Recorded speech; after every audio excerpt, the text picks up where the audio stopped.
Hello guys, welcome to back my YouTube channel. Kadok we phantaning kang sam kardom pajelo kardom. Pini nang litum phanisi video nang manti. Lase nang litum yang se nilika upload video lang ji pulo tante karbia yang YouTube channel subscribe ikha.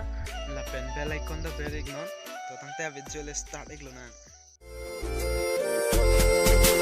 Bore nam do tanglo la itu malam kang hom nang ni phan ching hom ko puan